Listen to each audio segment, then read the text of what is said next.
नमस्कार. आज आपण एका खूप इंटरेस्टिंग विषयावर बोलणार आहोत. एक असा दृष्टिकोन जो सांगतो की आजचा हा जो बाजारपेठेचा जमाना आहे म्हणजे कन्झ्युमरिझम, त्याचा आणि आपल्या कुटुंबांच्या बदलत्या स्वरूपाचा खूप जवळचा संबंध आहे. हा दृष्टिकोन असं मानतो की आपली पारंपरिक कुटुंब जशी तुटत गेली तसा बाजारपेठेचा फायदा होत गेला. चला तर मग हा नेमका काय प्रकार आहे ते जरा सोप्या भाषेत समजून घेऊया. या विश्लेषणाची सुरुवातच एका अशा प्रश्नाने होते जो कदाचित आपल्यालाही कधीतरी पडला असेल. विचार करा, सणासुदीच्या काळात कुटुंबासोबत एकत्र येऊन वेळ घालवण्याऐवजी एखाद्या मोठ्या सेलमध्ये ऑनलाईन शॉपिंग करणं जास्त आकर्षक का वाटतं? हाच तो प्रश्न आहे जो बाजारपेठेची ताकद आणि कौटुंबिक नात्यांमधल्या संघर्षाची पार्श्वभूमी तयार करतो. तर या संपूर्ण विश्लेषणाचा मूळ मुद्दा काय आहे? तो एकदम सरळ आणि खरं तर थोडा धक्कादायक आहे. तो असा की कुटुंब जितकी विभागली जातील तितकी बाजारपेठेची भरभराट होईल. साधं गणित आहे. एका मोठ्या घरातून जेव्हा 4 लहान घरं होतात तेव्हा प्रत्येक घराला नवीन टीव्ही लागतो, नवीन फ्रीज लागतो, नवीन गाडी लागते. म्हणजे काय? तर एका कुटुंबाचे 4 ग्राहक तयार होतात. आता आपण ह्या विश्लेषणाचा पहिल्या भागाकडे वळूया.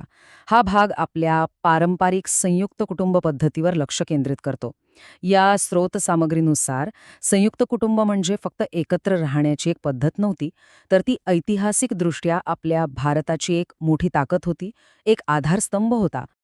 या स्रोतानुसार संयुक्त कुटुंब म्हणजे जणू काही एक अभेद्य किल्ला होता.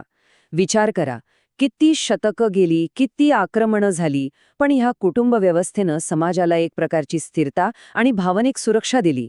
ही एक प्रकारे खरीखुरी सोशल सिक्युरिटी सिस्टम होती. आता ही तुलना बघा, किती मोठा फरक आहे. स्रोत सामग्रीनुसार एका बाजूला आहे भारतीय संयुक्त कुटुंब पद्धत, जिथे खरी सामाजिक सुरक्षितता होती, नात्यांचा आधार होता आणि काटकसर हा एक गुण मानला जायचा. आणि याच्या दुसऱ्या बाजूला आहे पाश्चात्य मॉडेल, जिथे पेन्शनवर अवलंबून राहावं लागतं, एकटेपणा वाढत चाललाय आणि सतत काहीतरी विकत घेण्याची म्हणजे अतिउपभोक्तावादाची सवय लागली आहे.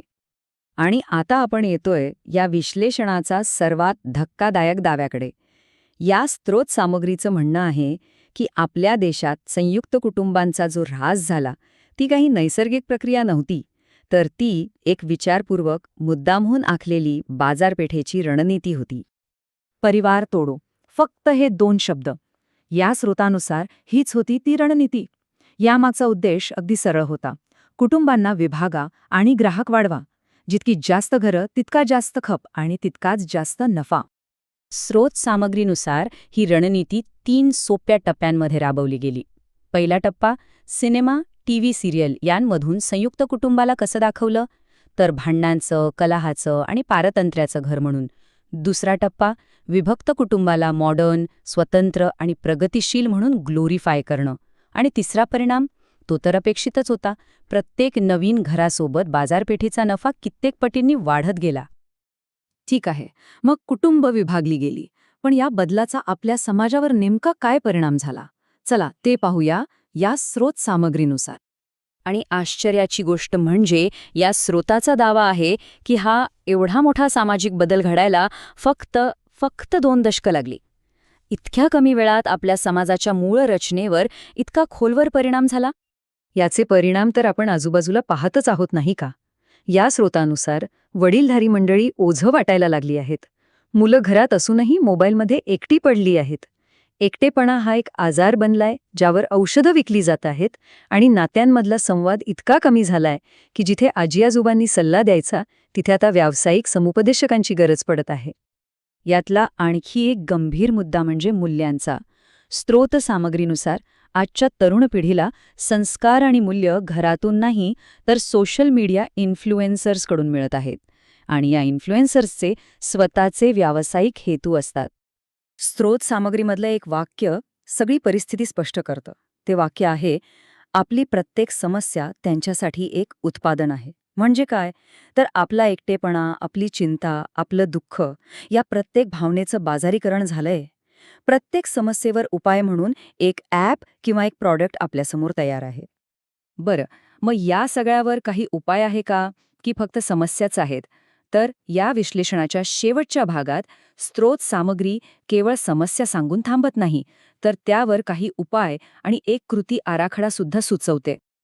यातला सगळ्यात मोठा आणि महत्वाचा संदेश आहे आपल्या दृष्टिकोनात बदल करण्याचा. संयुक्त कुटुंबाकडे एक ओझं म्हणून पाहण्याऐवजी आपली सर्वात मोठी संपत्ती म्हणून पाहणं हीच बदलाची पहिली आणि सर्वात महत्वाची पायरी आहे. पुढे जाण्यासाठी काही ठोस पावलं सुचवली आहेत, जसं की मुलांना बाजारातल्या ट्रेंड्सपेक्षा कौटुंबिक मूल्यांशी जोडा, घरातल्या मोठ्या माणसांचा आदर करा, जेणेकरून तीच मूल्य पुढच्या पिढीत उतरतील. आणि हो, सण उत्सव साजरे करताना बाजारपेठेच्या दबावाला बळी न पडता नात्यांचा आनंद घ्या. आणि सरतेशेवटी स्रोत एका फार महत्वाच्या मुद्द्यावर बोट ठेवतो. मॉडर्न होण्याच्या स्पर्धेत आपण आपली मूळ ओळखच बाजारपेठेच्या फायद्यासाठी गहाण ठेवली आहे का? हा एक असा सौदा आहे ज्याची आपण खूप मोठी किंमत मोजत आहोत. आणि हे विश्लेषण आपल्याला एका गंभीर प्रश्नावर सोडून जातं, जो आपल्याला विचार करायला भाग पाडतो. जर हीच परिस्थिती कायम राहिली तर भविष्यात आपल्या पुढच्या पिढीला संयुक्त कुटुंब म्हणजे काय हे समजावून सांगणं सुद्धा कठीण होईल का? यावर आपण सगळ्यांनीच विचार करण्याची गरज आहे.